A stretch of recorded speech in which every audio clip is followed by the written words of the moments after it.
Bab 4. Ketika solawat menjadi pintu penglihatan ruh. Ada banyak hal yang tak bisa dilihat oleh mata biasa.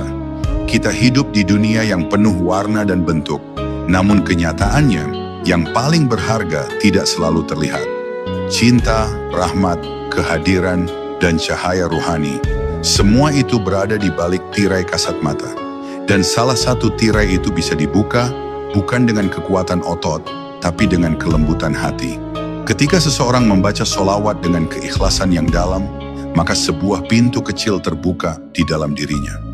Bukan pintu yang mengarah ke dunia luar, tetapi pintu batin, tempat di mana ruh mulai bisa melihat. Melihat bukan dengan retina, tapi dengan rasa. Melihat bukan dengan cahaya lampu, tapi dengan cahaya kehadiran. Ketika solawat telah menjadi kebiasaan hati, bukan lagi beban lisan, maka ruh mulai bergetar dalam frekuensi yang berbeda. Dalam diam, kau bisa merasakan seolah ada yang menyapa. Bukan dari luar dirimu, tapi dari dalam. Sebuah kehadiran lembut yang tak menakutkan, justru menghangatkan. Inilah saat ketika ruh mulai melihat bahwa ia tidak sendiri. Bahwa dalam setiap solawat yang diucapkan, ada resonansi dari langit yang menjawab. Kau mulai menyadari bahwa Rasulullah bukan sekadar figur sejarah, tapi kekasih ruhani yang selalu hadir, yang hanya bisa dirasakan oleh jiwa yang telah dibersihkan oleh cinta. Maka, semakin kau bersalawat, semakin tajam pula penglihatan ruhmu. Para sufi menyebut penglihatan ruh ini sebagai basirah, mata batin. Ia bukan hal mistis yang hanya dimiliki segelintir orang, tapi sesuatu yang bisa dibuka oleh siapa saja yang memurnikan hatinya dengan zikir dan solawat. Karena cahaya Rasulullah itu tidak pilih kasih. Ia memancar pada siapa saja yang mencintainya.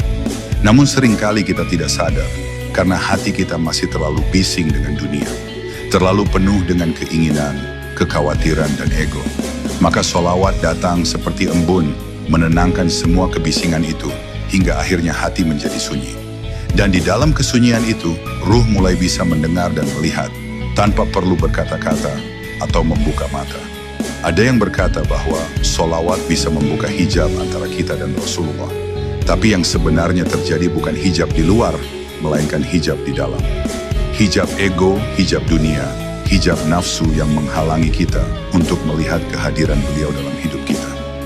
Maka, saat kau membaca solawat dalam keadaan lemah, dalam keadaan patah, justru saat itu ruhmu paling dekat dengan kebenaran. Karena ia tidak sedang membusungkan dada, tapi sedang bersujud sepenuh rasa. Dan dalam sujud itu, ruh akan melihat bahwa Rasulullah itu dekat, dan bahwa cinta yang kau ucapkan lewat solawat ternyata benar-benar sampai. Dan ketika mata ruh telah terbuka, hidup pun berubah. Kau tidak lagi merasa sendiri, kau tidak lagi merasa kosong, karena setiap detik menjadi peluang untuk menyapa, untuk mencium jejak, untuk menyambung rasa dengan beliau yang telah membawa cahaya kepada dunia. Kau tidak akan lagi membaca solawat dengan tergesa-gesa. Sebaliknya, setiap lafaz akan menjadi doa yang panjang, seolah engkau sedang berbicara langsung. Seolah ruhmu sedang berada di hadapan beliau, tersungkur, penuh rindu, dan berkata, "Wahai Rasul, terimalah solawat dari hamba yang penuh dosa ini. Aku mencintaimu, bukan karena layak, tapi karena aku tahu, tanpamu aku tak akan tahu arah.